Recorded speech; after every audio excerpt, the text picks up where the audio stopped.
Who was God to me when I was growing up? Probably non-existent, in all honesty. I would say prayers at night because I was told, you pray at night, but nothing really happened out of that. So over time it was like, is there a God?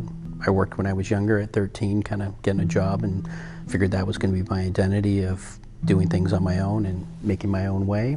Seeking something like a God or any type of spiritual things was like, no, things are physical, pragmatic, you live in the now. That was really about it. Trying to figure out where I fit in life, and so then it became, okay, the higher status employment I got, career-wise, that defined me. Like, I'm embarrassed to say now, but if someone came to my door and said, can I talk to you about Christ, I'd crack jokes and go, hang on a second, and I'd get someone else that was in the house. Yep, door's for you. So coming to this church was basically my wife and daughter, Haley, asked me to come. It was really, they loved it, and so probably multiple times, I don't know if it was like 8 weeks or more, asking me to come, and finally said, okay, if I go, then they'll stop asking me. So I went, and then after coming for a number of weeks, I kind of just thought, okay, am I into this? Do I believe in this? Or am I just here appeasing kind of the family? Short term was I wanted more information about Christ and how I could live better. What was my purpose in life? And so started reflecting back on my life. Was God ever present? Because that was the learning I had, was he was always there. It was just a matter of me opening the door or opening my eyes and seeing him in those moments. So then I started seeking for just understanding the Bible. What was it, do you start at the beginning, whatever, connecting with other men that were, that also wanted to know more information, that were on their journey, and so we could share along and look for mentors. So the monumental thing that Christ did was made me sober. So I would always joke around that, well, I'm okay to still drink because Christ made water into wine.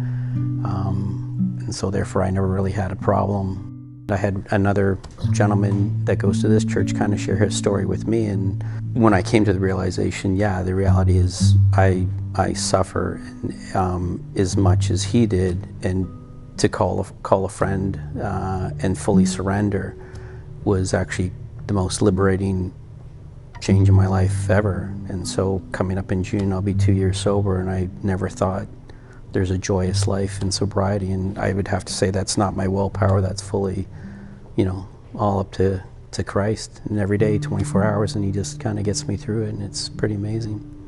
So before having Christ in my life, if I had a difficult situation, one, I'd be frustrated because everybody else was idiots. And so then just to not have to deal with that, it would probably, consume a bottle of wine or whatever that night and go, yeah, I'll deal with it tomorrow and it'll be different. And it's not like everything's problem-free in life as you find Christ. You're just able to look at situations. I can pick up on my triggers way better because I'm not numbed. So when I pick up on the triggers, I can actually ask God to kind of come in and help me out, so I don't go off as some blowhard or I know best, and I can be more patient with people, hear other people's sides. Doubts pop in, but I don't mind wrestling with it, because I think that's what it allows me to kind of come to him and ask him those questions. And so now I meditate more. Now I actually have prayer time throughout the day. At the end of the day, I thank him for my sobriety. I thank him for all the experiences of the day. And if he blesses me with, air in my lungs the next morning, I wake up and thank him for that. And hopefully he guides me throughout the day as well.